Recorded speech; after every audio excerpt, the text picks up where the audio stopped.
how to turn off post notifications on Facebook Lite. Hello guys, in today's video I'm gonna show you how to turn off post notifications on Facebook Lite. First thing, go to Facebook Lite. Here you will find this three lines in the top corner.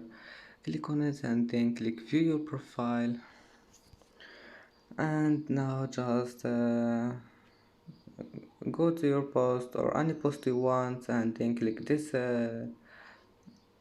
3 points here and then click turn off notifications for this post, and as you see the notifications has been turned off.